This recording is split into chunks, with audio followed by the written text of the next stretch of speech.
Gather around. Africa just made history. The African Union, long a talking shop, has agreed.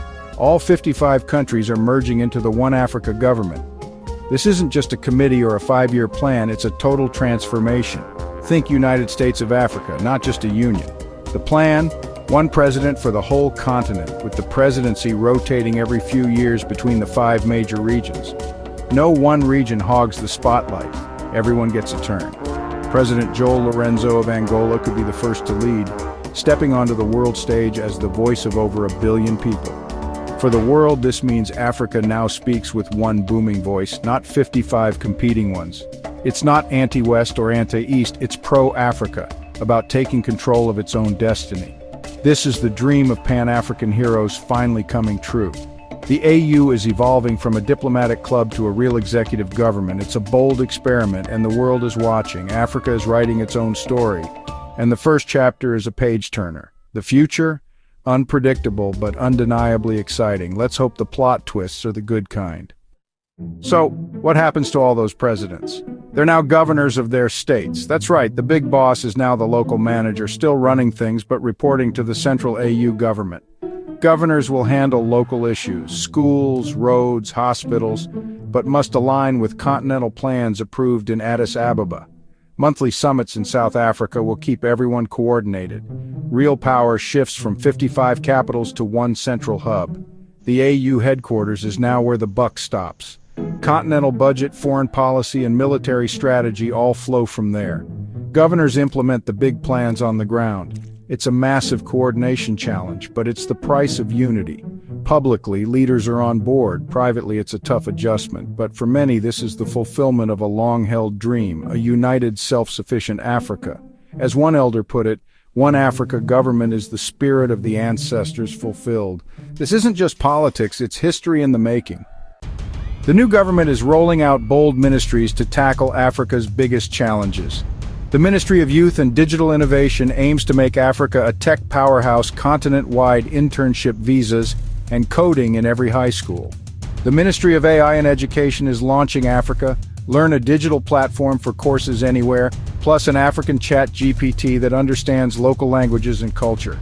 This could revolutionize education and opportunity for millions. The Ministry of Agriculture and Food Sovereignty wants no African to go hungry. Shared grain reserves and rapid food transport will create a safety net for all. The goal: self-sufficiency, not dependency. And then there's the United Africa Army, UAC. Not for conquest, but for peacekeeping and stability. Soldiers will be trained in ethics and civilian protection, focusing on hotspots like the Sahel and safeguarding elections. It's about Africans solving African problems. These ministries are ambitious, but they're designed to change lives. The future is digital, secure, and self-reliant. Africa is building the tools for its own renaissance.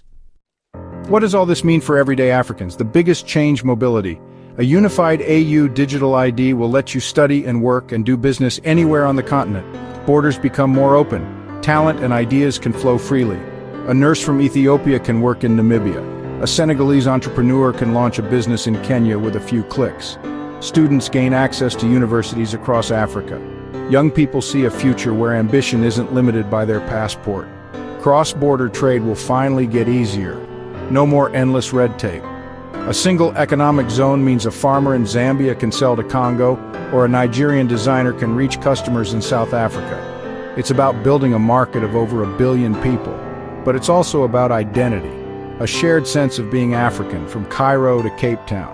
Imagine continent-wide sports leagues, music festivals, and cultural exchanges. This is the start of a new African renaissance, connected, prosperous, and unified. For the first time, I am African means you belong everywhere. Let's be real, this won't happen overnight. The transition began in 2025 with the first One Africa presidency set for 2026, and presidents becoming governors in 2027. The first full continental election, scheduled for 2036, with mock elections in 2032 to test the system. In the meantime, the One Africa Parliament will expand and gain more power. It's a slow, careful process, building trust, aligning laws, and creating a shared political culture. Rushing would be a disaster. Patience is key.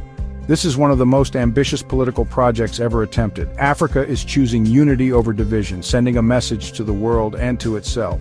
It's a promise of peace, prosperity, and a shared future. This isn't just a dream anymore, it's a plan in motion.